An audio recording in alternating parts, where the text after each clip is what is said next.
చేస్తా ఉన్నాం. ఇవాళ ఈ సభకు రామన్న వస్తుంటే పోలీసులు రామన్న మరిపేడ నుంచి వస్తాడు అంటే కాంగ్రెస్ పార్టీ మరి నూకల రామచంద్రారెడ్డి గారి విగ్రహాన్ని ఆవిష్కరించుకోవడానికి మంత్రి వస్తున్నాడు, మీరు డిస్టర్బ్ అవుతారు, ఇబ్బంది అవుతుందని పర్మిషన్ ఇవ్వలే. కాంగ్రెస్ పార్టీ నాయకులను పోలీసులను నేను అడుగుతా ఉన్నా, మాకు చాలా సంస్కారం ఉంది. నూకల రామచంద్రారెడ్డి గారిని కాంగ్రెస్ పార్టీ ఎప్పుడో మర్చిపోయింది. 50 ఏళ్ల తర్వాత కేసీఆర్ అనే మహానుభావుడు, తెలంగాణ వాది, తెలంగాణ గడ్డ మీద పుట్టిన బిడ్డ, అసలు సిసలైన తెలంగాణ వాది, ఆయన విగ్రహం పెట్టాలని కేసీఆర్ గారు విగ్రహం పెడితే ఈ మీటింగ్ తర్వాత మన నాయకుడు కేటీఆర్ గారు కూడా దాన్ని పూలదండ వేయటానికి నివాళులు అర్పించడానికి వెళ్తున్నారు. అయితే అక్కడ చూసి నక్క వాత పెట్టుకున్నట్టు ఇవాళే గుర్తొచ్చినట్టు వాళ్ళు కూడా సర్పంచ్లను పిలిపించుకున్నారు. మరి 500 మంది కూడా రాని పరిస్థితి. అంటే కేసీఆర్ ఒక్క పిలిపిస్తే కేటీఆర్ గారు వస్తున్నారు అంటే ఇవాళ ఎంతమంది తరలి వచ్చిండ్రో, ఇది బీఆర్ఎస్ బలం, ఇది కేసీఆర్ బలం అని చెప్పి నేను తెలియజేస్తా ఉన్నా.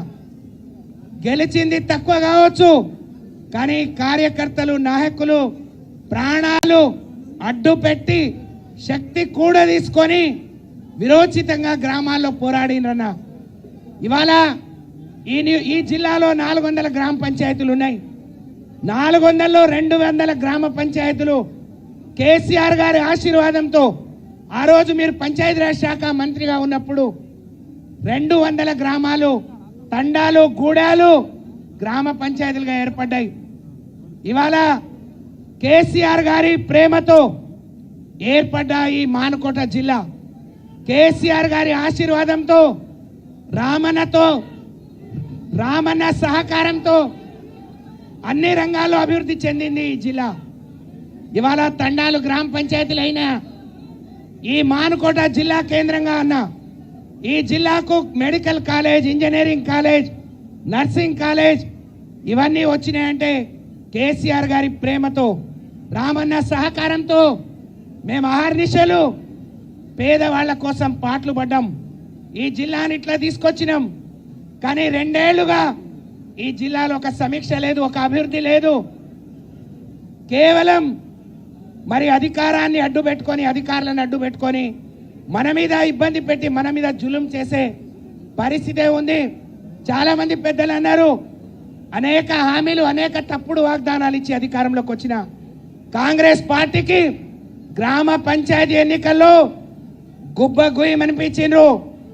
కానీ రేపు మరి లోకల్ బాడీ, స్థానిక సంస్థల ఎన్నికలు వస్తున్నాయి.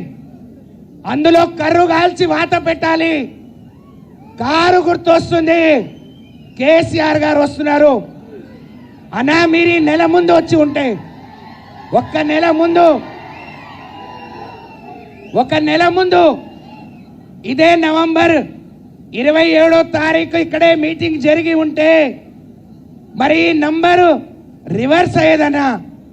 ఈరోజు మీరు ఇచ్చిపోయే స్ఫూర్తితో రాబోయే రోజుల్లో కార్యకర్తలకు అండగా ఉంటూ ఈ గడ్డ మీద తప్పకుండా గులాబీ జెండా ఎగరేయటానికి మేమందరం కూడా సైనికులుగా పని చేస్తామని చెప్పి మీకు విన్నవించుకుంటూ, పెద్ద ఎత్తున తరలి వచ్చిన మా అన్నదమ్ములకు, అక్కా చెల్లెళ్లకు శిరస్సు వంచి మరొకసారి నమస్కారం తెలియజేస్తూ సెలవు. జై తెలంగాణ, జై కేసీఆర్, జై కేటీఆర్.